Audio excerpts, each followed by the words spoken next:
Shall we start? Okay. Assalamu alaikum. My name is Mohamed Mosallem. I work as a software development manager. Today we are going to talk about developing Windows 8 applications. Let me get a sense of the audience. How many of you are developers? Okay. How many of you know C++? Okay. C#?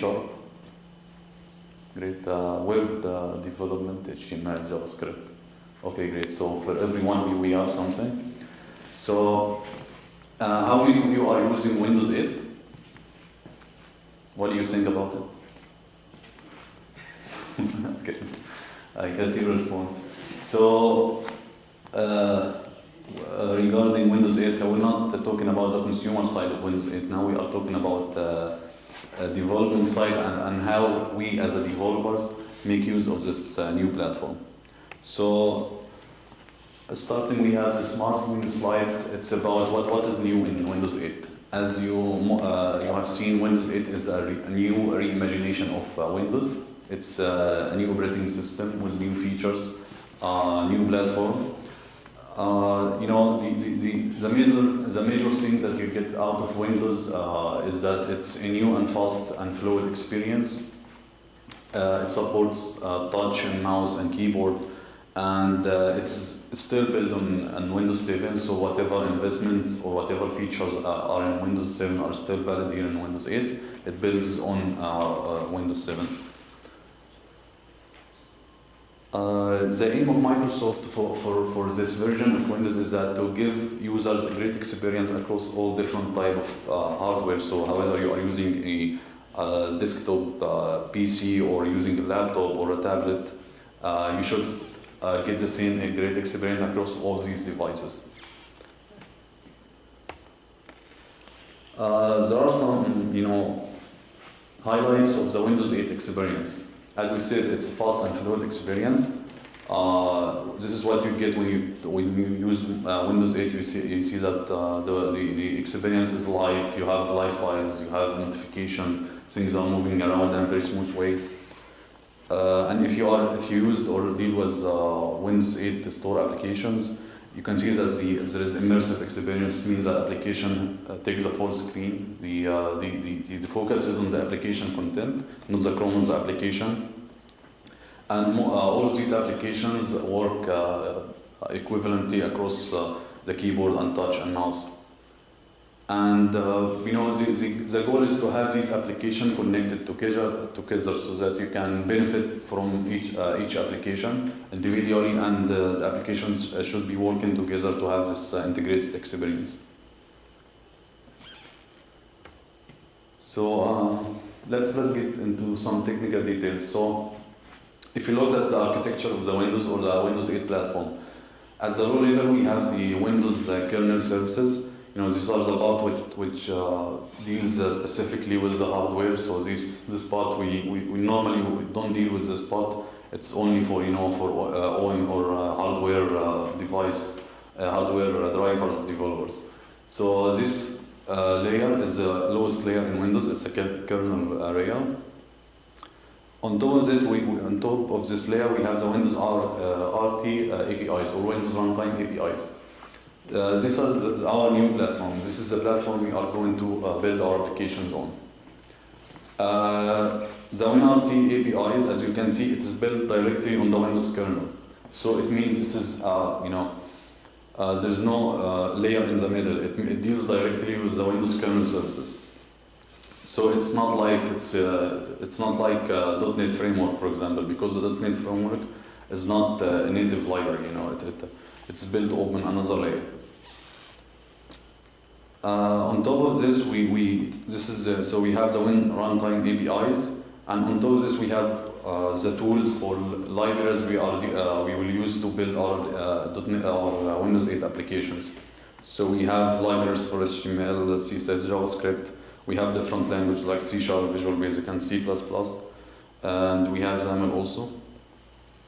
And on top of this, we build our Windows Store applications.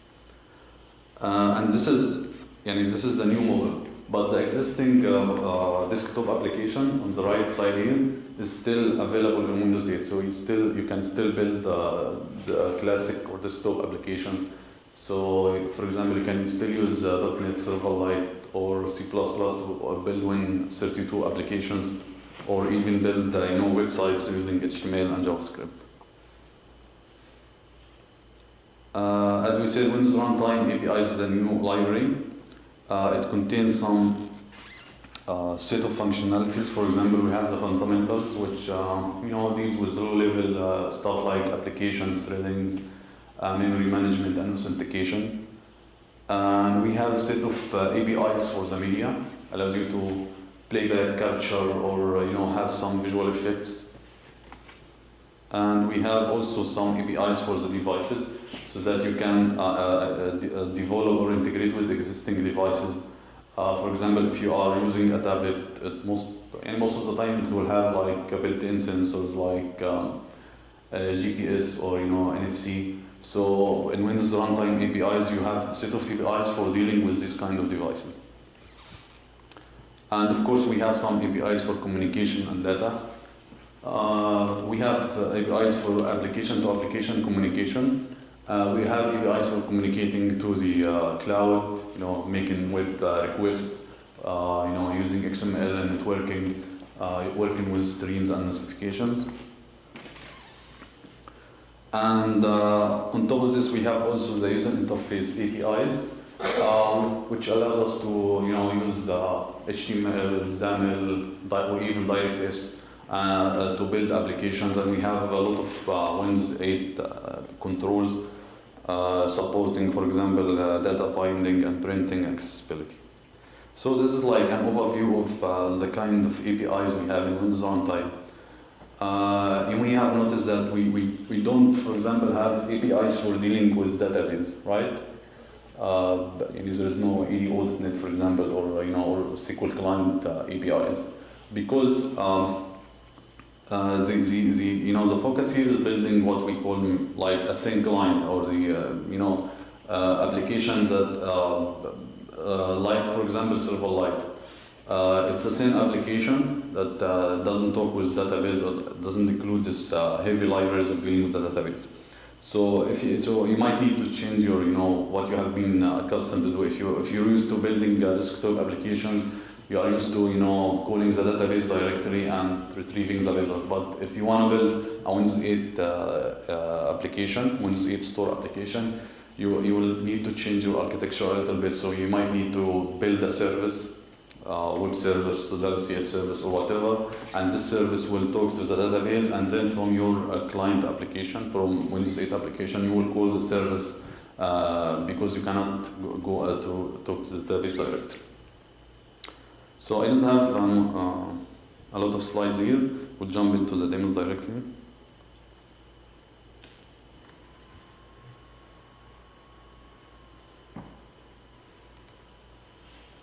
Okay.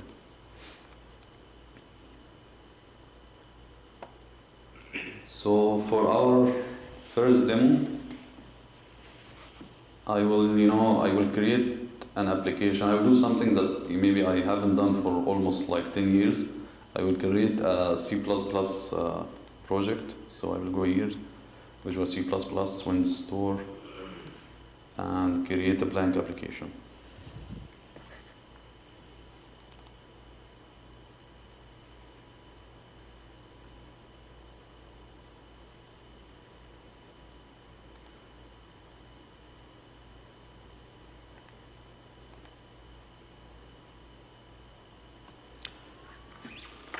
Okay, so if we look at the Solution Explorer, we can see that we have normal C++ files, header files, and all the stuff you used to when working with C++. One of the new things you have is that if you go to our main page or our main form, you will find that the user interface is defined in XAML.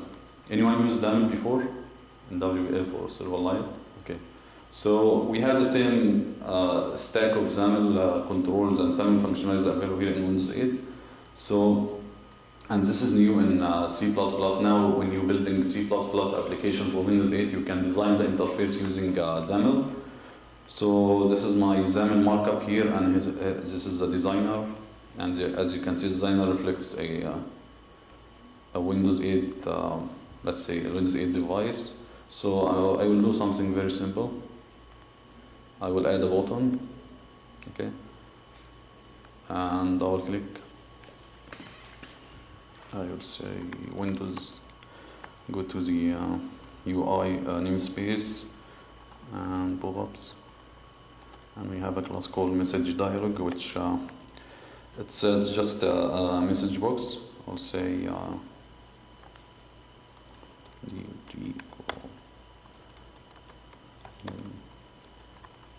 and we will pass our message, say the classic hello world, okay, and the nodes will show these things. So something very basic, because as I said, it's been 10 years since I worked with C++, and we have only, this is the classic hello world application in C++. So if you are still, have this C++ knowledge, you can still utilize it in Windows 8. Okay. So this is, something. It's good that for C++ people, they are still able to utilize their knowledge on new platforms like Windows 8. But let's be frank here. For the last maybe 10 years, all of us have been working with web applications. So, including myself, I have been for 10 years building web application. I gained a lot of knowledge and experience about things like HTML, JavaScript, and recently about jQuery and HTML5 and CSS3. So it will be more interesting for me if I can utilize this knowledge and use this knowledge to build Windows 8 applications. So for our next demo, let me close this one.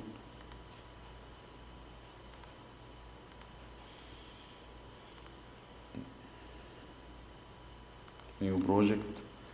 I will choose JavaScript and build a JavaScript application. So when I create a new blank application, let's see what I have here in our solution. We have HTML, normal HTML. We have JavaScript. We have CSS. So it's like you have a website. So any web developer, if I go outside and grab a web developer and say, okay, you're a web developer building website, come here and do some whatever web development you can do, he will feel like home. He will start immediately and be productive and build the application. But it's not a web site. It's an application built using web technologies. So as I said, I know have some experience with HTML and JavaScript. So I can go immediately and write some HTML. So this is pure HTML. There's nothing special about it. It's not something related to Windows 8. It's HTML that will render the same in any platform or any browser, and even on iOS or any other platform. So I have here some HTML, some headers. I have HTML form, and I have input type text, which is a text box, of course. And as you can see, I'm using some HTML5 attributes like required attribute and placeholder. And I have also a button, submit button. So let's run this application and see what we have. So as you can see, we have some the interfaces, the HTML interface is rendered as Windows 8 application. If I try to click the button, it will not allow me to do this because I added the HTML attribute, required attribute. So I must supply text before I can submit the button. Okay. So HTML, web technologies is very valid here, and you can get up to speed immediately if you are a web developer and start building a Windows application. But there's nothing here relates to Windows 8 in this application. So let's try to add some functionality related to Windows 8. So let's say I have some images. Let me take these images and include it here in my solution. I put it in the images folder. Okay, so let's say I want to display these images in my application and utilize some of the controls in Windows 8. So in Windows 8 there is a control called flip view. It allows you to display any set of items and navigate between or flips through these items. So I will use this control here. I will add the control. Okay. Okay. So because we are using a JavaScript application, so any control will be basically a HTML control. So this is div element, normal HTML element. It has an ID and this attribute where the magic happens. So I'm saying that I'm telling the runtime to include the functionality of the preview and attach it to this HTML div element. Okay, so I'm saying this is a flip view. Okay, so now we have the flip view and we have the images as a set of files. We need to write some code to take these images and display it on the flip view. So I will go to JavaScript because this is our language here, and I will add some code. So very simple code. I'm defining a list or let's say it's array. The list will have like 4 objects. Each object have 2 properties: the title and the picture. And as you can see, the properties map to the images I added and the same image path. So I have an array that contains the information about my images, and then I'm declaring this array as a JavaScript namespace so that I can access this from HTML. Okay, so we have in JavaScript we have an array, and on our interface we have the control, the flip view. We need to bind the two together. So if you work with let's say with Windows Forms or with WPF or Silverlight or any Microsoft UI framework, you will be familiar with the term data binding. So data binding just binds some objects to some controls in the interface, and this is what I'm going to do here. So I will go back to my UI, which is the HTML file, and bind the flip view. Let me get rid of this one. Do you need to increase the font a little bit? It's okay? Just,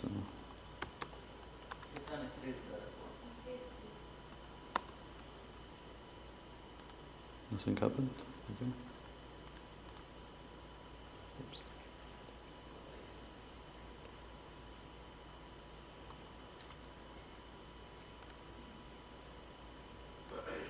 Okay. So for the data binding, what we did is we added another option here, data win options, saying that this flip view has a property called item data source. Okay, it's a property that's saying that where should I get my items that I will display. So I'm saying that the item data source will be bound to this JavaScript object, which is the one array we defined here. Okay, and that should be it. If we run again, as you can see, this is the flip view, and as a flip view gives you this arrows to navigate between the items. Okay. So as you can see, this should be our images, but it is rendered here as text because I didn't tell the flip view how to render this item, so it assumed that these are just text. So I need to tell him, go and render this image, this path as image, and render the title in whatever UI. So to do this, if you are also familiar with Microsoft UI technologies, you're familiar with the term template. So we need to define a template for the items. Okay. So I will go back here again to my HTML and add the template.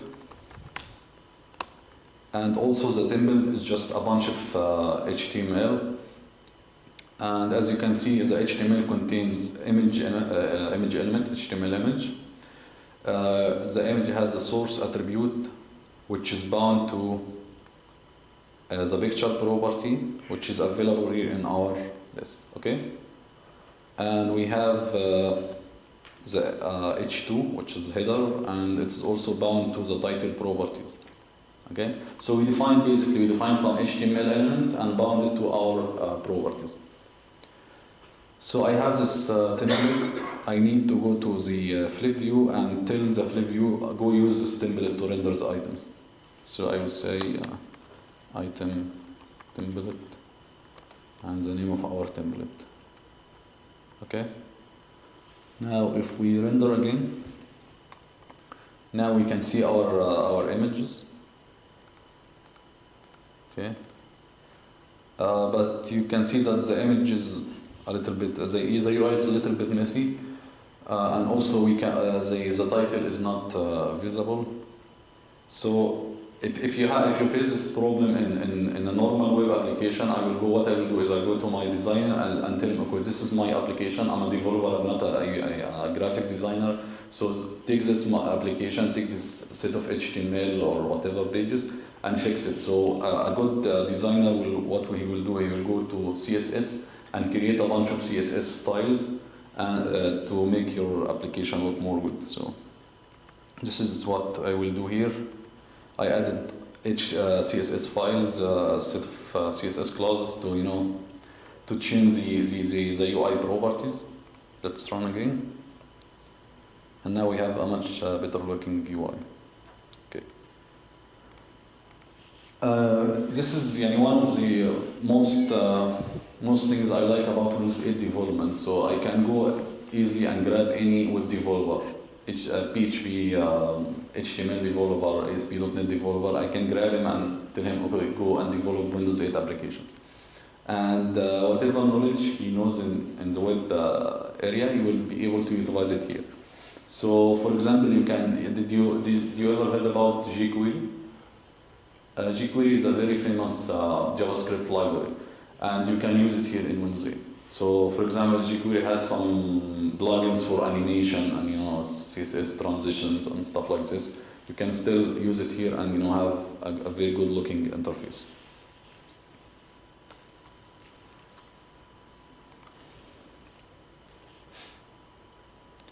Okay, so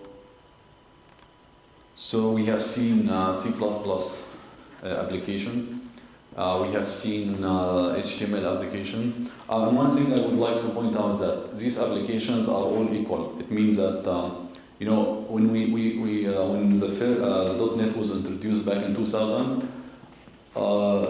Back then I was very versed in C++, so and I was very proficient in C++. So when they introduced this platform and I saw that this platform is built on another layer, I said, okay, the performance of these applications will be much slower than C++, and there are some features available in C++ or on Win32 developments that are not available in .NET. And we used to, when we learned C#, we used to tease our friends who knows only Visual Basic, saying, okay, our language C# is much better than Visual Basic, and Visual Basic is slower than C++ and vice versa. But in here, the story it's not like this, because all languages are equal. They build this what they call language projection. So they have the WinRT APIs, and all the language are just projection over the core functionalities. So if you are building HTML application or building C# or Visual Basic or C++ applications, the performance should be the same in each of this. So you will go with whatever you like. If you are comfortable with writing HTML JavaScript application, go with HTML application. If you are comfortable with C++, go ahead and use it. If you are comfortable with C#, you can still use it. So the remaining demo I have is to create C# application. So I will create new project, C# Windows Store application. As you can see, Visual Studio has a set of templates that you can use to get up to speed. So these templates are very useful actually. We have, for each template you can see there is a description about the template and snapshots. So we have like the grid application, split application. So I will use grid application. And there is one guy that works for Microsoft. His name is Scott Hansmel. He said a very interesting sentence. He says that most modern applications are just for loops over a set of data, and this is very true. If if you looked at any successful application, for example, Twitter, it's just the Twitter. What does it do? It brings data and display it for you. If you are talking about a Twitter client, for example, on Windows 8 or Windows Phone 8 or even iPhone, it just retrieves the data and display it for you. Okay, so you can utilize the template like the grid template. Let's run this application. So I didn't do anything. I just created a new grid application. The grid application contains 3 screens. So the first one displays the data. So we have like a data items. This could be anything. It could be data coming from your customer data or your let's say your friends from Facebook or whatever. So it displays the data in categories or groups. So I have here the first screen display all the groups with some items from each group displayed. Okay, and if I click on the group title, I will go to the group details page, which displays the group details and the items inside the group. So we can imagine that this is my let's say my friends list on Facebook, and I have a group for my friends. Saying this is, for example, my family members. So it will say family and display the family members. I can go here to see all the family members, and another group for my friends or my work colleagues or something. And I can click on each item specifically to see the details of this item. So this template is very useful. I can think of many scenarios that I can utilize this project type in. So let's check the code and see what is behind all this project. So as we said, we have 3 XAML pages, or we have 3 forms. One for displaying the item details, and one displayed one for the home page displaying all the grouped item, and one for displaying each specific group. And the data model is very simple. We have like I believe four basic classes. We're not going into much details, but we have the data item, which is a specific item of enumeration, and we have the data group, and the data group have a list of items, and then we have the data source which represent all your data source. So the data source has a list of groups, and each group has a list of items. Okay, and if we go here in sample data source, as you can see, for this template it uses static content, so it fills the item data hard-coded in. So I will remove all of this. Okay, so I will still use the same structure so that we can save some time. I will not write any data model, but you can, if your data model is different, you can go ahead and delete all this file and add your data model. And so this is our data model, and the interface is bound using data binding, is bound to this data model. Okay, so what I will do for this sample, I was hoping actually to have internet connection so we can write some Twitter client, but the idea is this: we'll create an application where user can enter a word, and I will go and search Twitter for tweet with this hashtag. So let's say it's a hashtag search application or Twitter search application. Okay, so how will we do this? First, Twitter has this search API. It's just a URL. So let me show the URL here.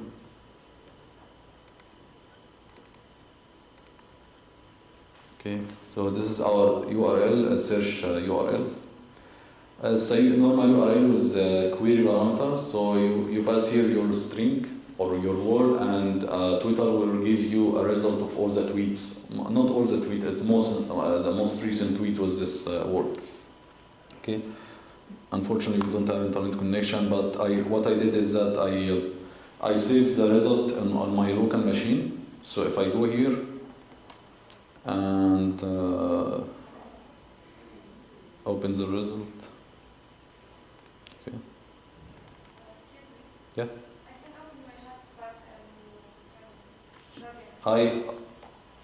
Actually, my laptop is connected to my hotspot, but it's not working. But if we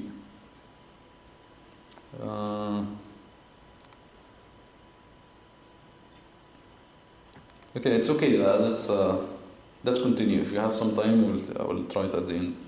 But what I did is that back home I saved the result. So if I hit this URL, this is exactly what I will get from Twitter. Are you familiar with this kind of data format? This is called the JSON. JavaScript Object Notation is a famous format for for formatting objects using JavaScript notation. So this is the data that I will get from Twitter. Okay, so I need to read this data and convert it to some objects in my C# code, and then use it as a data source. So the first thing to do is to create a corresponding classes for this type of data. So what you can do it manually. So you go and read, okay, so I have a property here called completed n, which probably of type number, and you have a property ID, and you start coding this data structure in your code. Or you can go like this, copy this data.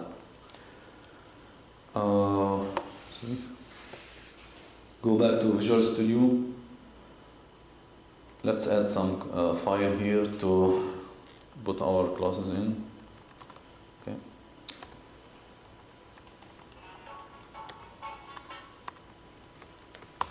Okay. So as we said, we can go manual and start writing. Maybe it will take like 4 hours to write all the classes and properties. Or you can go here. I take the response that you get from Twitter.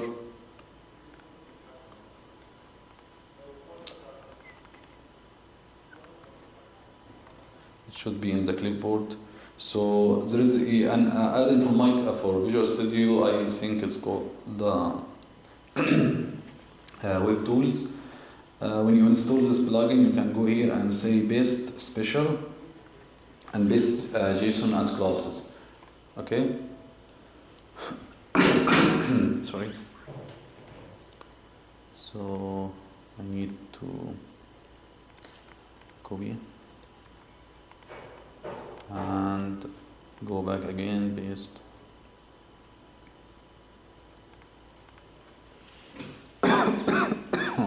Excuse me.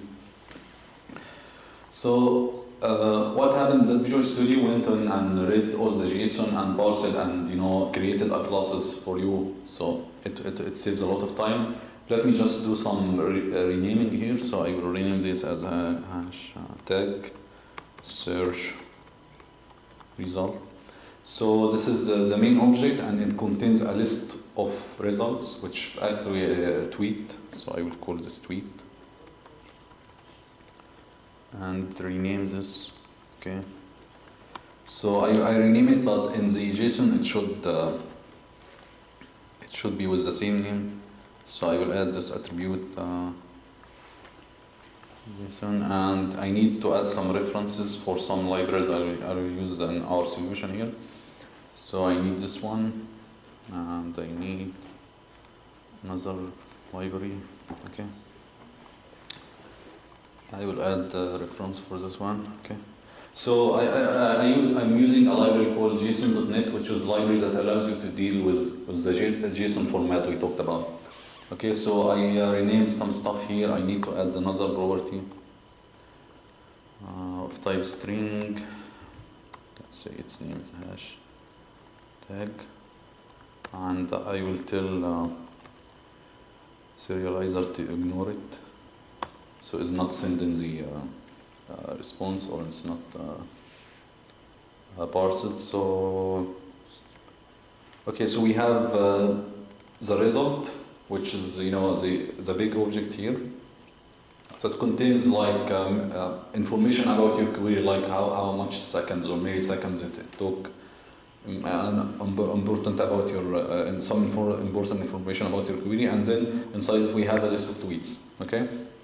So now we have the data structure in our application. Now we need to write code to actually go and talk to Twitter to this URL and retrieve the results. So I will go here. Oops.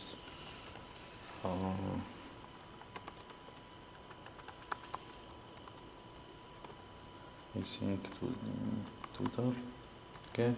So I added another class here with only one method. It takes a string, which is the hashtag or the word will be looking for, and then it makes an HTTP request using the HTTP client to this address, which is the search API for Twitter, and it retrieves the result as a string. Okay, so we read the response as string, and then we use the JSON convert, which is the library I added. This library, it will read the string, the JSON string, and pass it as objects. So it will read the string and convert it to this object that we define. So now we have the object of type hashtag search user. Okay, but of course this will not work. So I need to use my local URL.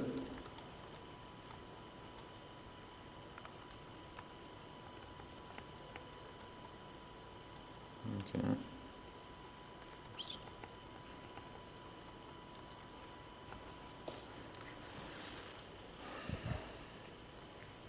Okay, so now we're done with our data model. Let's work on the interface.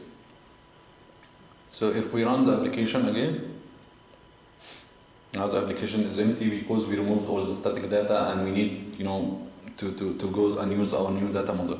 So first of all, I need to give the user the ability to enter the word. So to enter a word for the hashtag. So I will go here to my main page, which is this one.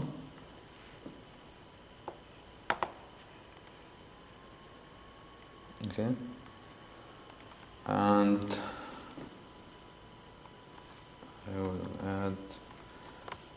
I will add something called application bar.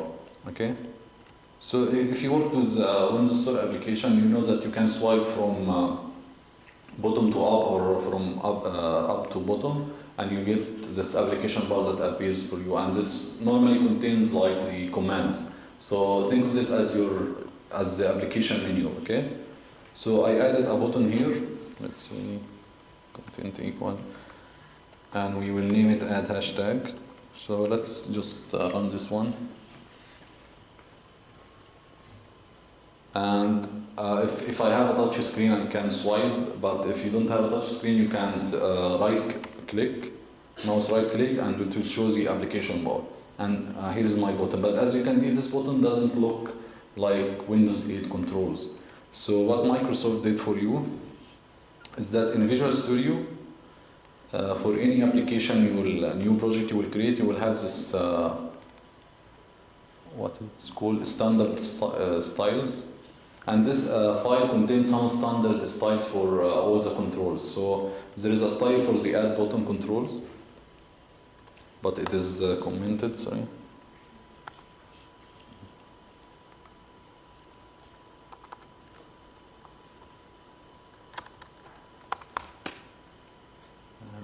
Style. If I can get this one. Okay, this is the style. It's commented. I will uncomment it here. And go back to my interface and use the new style. So I will move this one. I'll say style equal static resource. Add. Actually, let me just copy the one.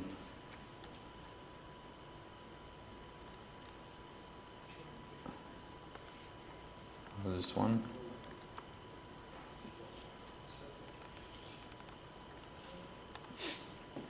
Now if I run my application, I will see a totally different UI for my button, and as you can see, this is like a standard styles for Windows 8, so it's very advised that you go and use these existing Windows 8 styles. Okay, so we have the button, but there's no code here. So what I will do when the user click on the button, I will show a dialog box and say asking the user to enter the hashtag. So we need to display a modal dialog box. Unfortunately, Windows 8 doesn't have support for modal dialog boxes, but there is a library written by one of Microsoft guys that allow you to create modal dialog boxes. So I will add the dialog box somewhere here. Okay, let's add it here. Oops. Okay, so the library is called Callisto. So I added the reference to this library. I need to add the XML namespace. Callisto equal.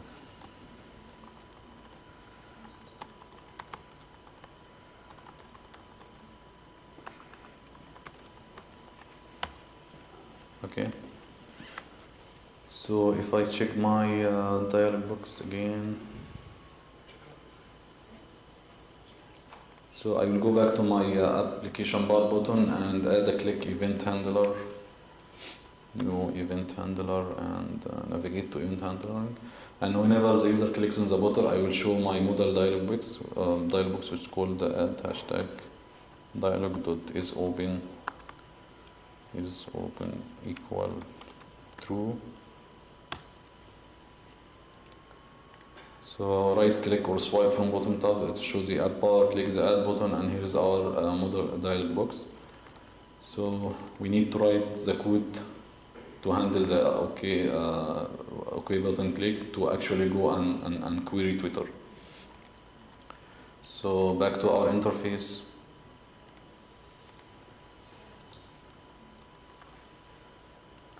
And add another click event handler. New event handler,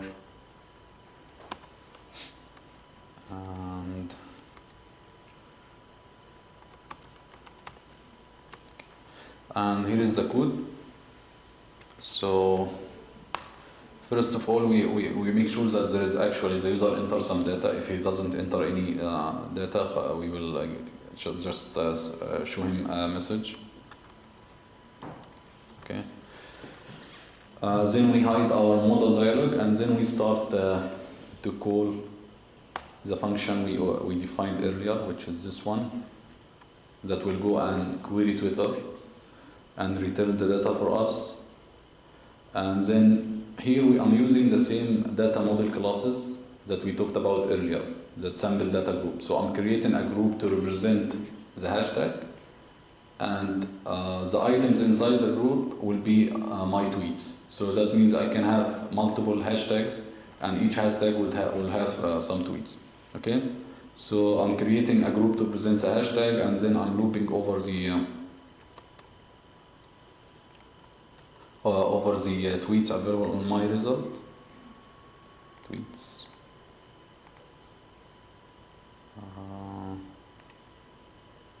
Let's see what is the name of the property I changed. Results. Okay, so let's name it tweets. Okay. So I'm looping over the tweets I have, and I'm creating a sample data item for each tweet, and then I'm adding the item inside the group. Okay. And at the end, I'm adding the group to my sample data source. So I need to add this function because it was not available our model. So add the group. This code is compiled. Okay. So before we run, let's recap again what we did. First of all, we identified the service that will return for us the data. We created a data model, a set of classes to represent the data coming from the server, and then we added the actual code will go to the server, query the server with the data, and retrieve the data and create corresponding objects for this data. And then from our interface, we ask the user to enter the hashtag and went to the server, grab the items and put it inside our data source. So if I run this one, of course, the data I have here is, let's say, it's static data, so the samples, it's only one set of data, and unfortunately, at this moment, we will need the connection. Anyone has a hot spot? Try it.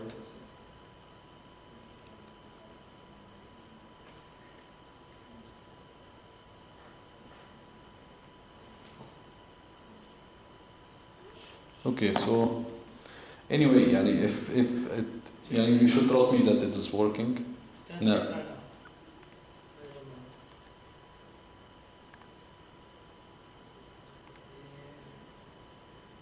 This one?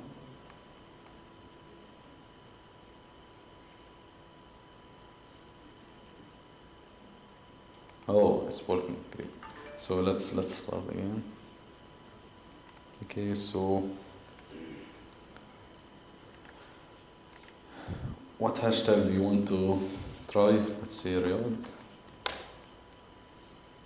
Okay, so these are the people who are talking about Riyadh right now. We can scroll to see the individual tweets and flip view over the tweets. Okay, and of course I can go and add another hashtag, let's say Khobar. Anyone is tweeting about this event? No? Yes. Okay, what is the tweet? Any hashtags? Okay. So I added another hashtag for Khobar. And oh, actually it is still showing the static data, you know. I fooled you here. So let's go back to, what is the Twitter client?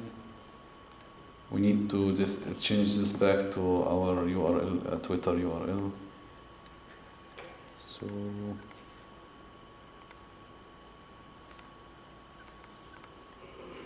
take this one here.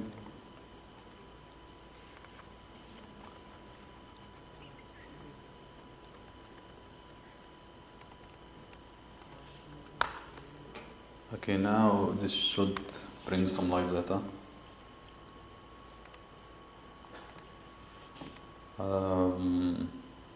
Let's say Cytic. Okay, some people are talking about Cytic. Dev lifestyle. No dev lifestyle. Microsoft.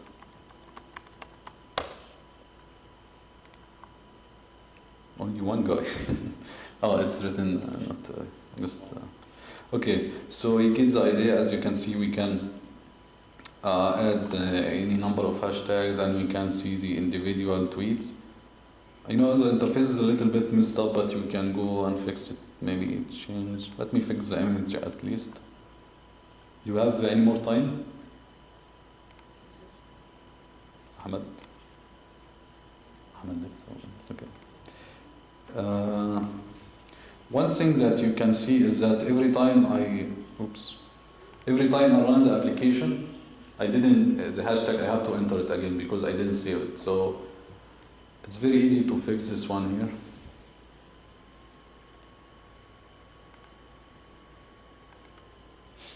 Okay,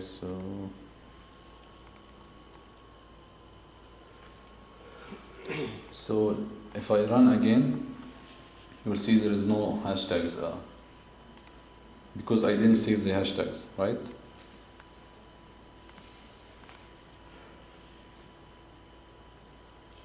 Let's try to run one time. Okay, so we can easily fix this one by going to the application class. Okay, and as you can see, this class represents my application, and there is an event called on suspending, which happened right before the application gets closed. So I can here save my hashtags, and it's actually like two lines of code.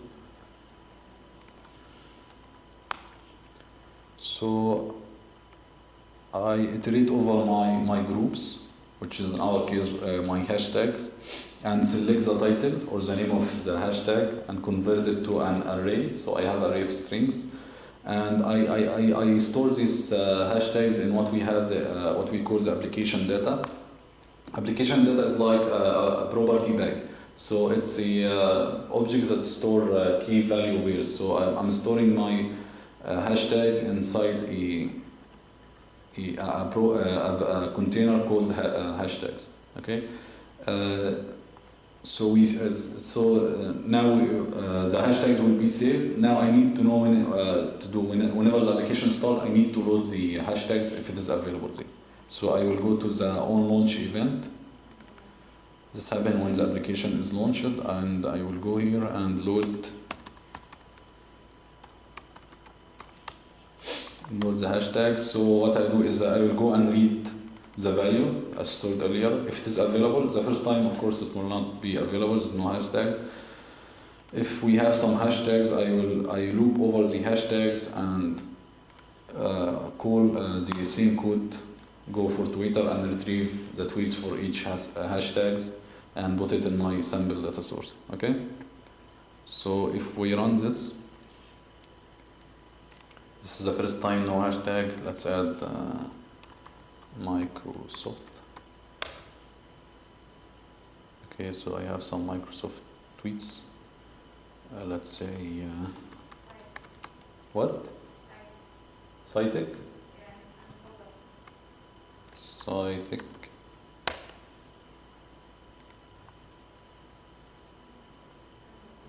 MashaAllah, a lot of tweets.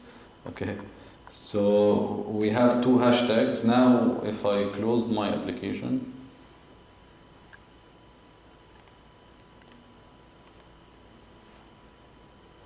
still in memory yet, so let's wait till it is actually properly closed. Yeah, it's closed now. If I run now, it should load the two hashtags, right? Give it some time. Okay, and here is our only one. What is the other one? Okay, maybe I missed it. So I'm wrapping here all the stuff. We already covered everything I wanted to cover. One last thing is that you see this line of code which stores the hashtags. As you can see, we have something called local settings, and we have something called roaming settings. Okay. Local settings means the setting will be stored locally on the device. If you ever used Windows 8, you know that you can log in using your Microsoft account like Hotmail or Outlook, right? So if let's say you have two devices, a laptop and a tablet, and each one has the Windows 8, and you have the same account on both devices. So most of applications make use of this by having the ability to roam your settings from one device to another. So assume that I'm using the same application on the two machines with the same account, I can do this. So instead of storing the data inside the local settings, I will store it in roaming settings, and automatically Windows 8 will have this data moved from my laptop to my tablet within maybe like 30 minutes or something. And there is also a feature that allows you to immediately move the data. For example, if you are developing a game, okay, some information about the game, like the current level. So you are playing the game on your on your laptop, and then when you switch to your tablet, you want to continue on the same level you are working. So you can store the data inside roaming settings, and if you give your data this name, high priority, and if I change this one to high priority, I think Microsoft makes sure that the data will be transferred within like maybe 15 seconds, I believe. Not 15, and it will not be 15, but it will be very quick. So, but there is a limit, of course. You cannot move a very large. So we have a limit, like something in bytes or something. So as you can see, we can easily make use of some features in Windows 8. So I finished all the demos, I believe. It's good.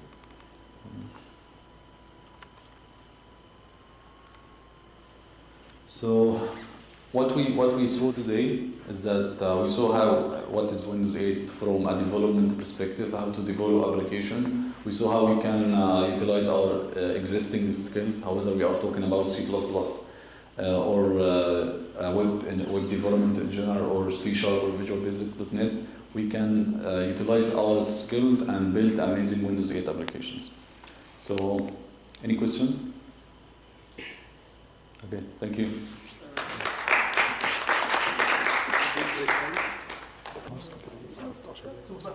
نخليها اللانش ونرجع تاني. Okay, we'll take a break till 3:15. Okay, lunch and break. Thank you.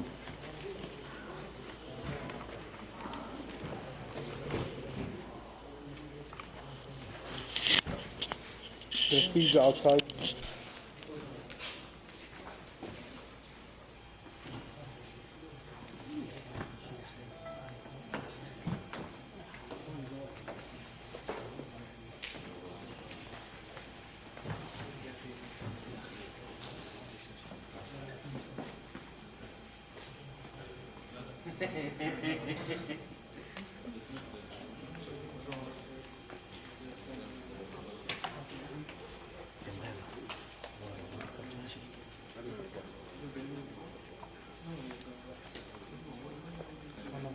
بغيت اقول له حط السيكول ساتردي طلع قلت له خلي حطه البونوس مش مشكلة. اكثر ناس حيحضروا يعني اكثر ناس حيكونوا متحمسين يعني في يمكن 6 ولا مش عارف سكر تزيد سكر تزيد ما ادري عاد هو اهم شيء لا نطلع في يوتيوب احنا جالسين نتكلم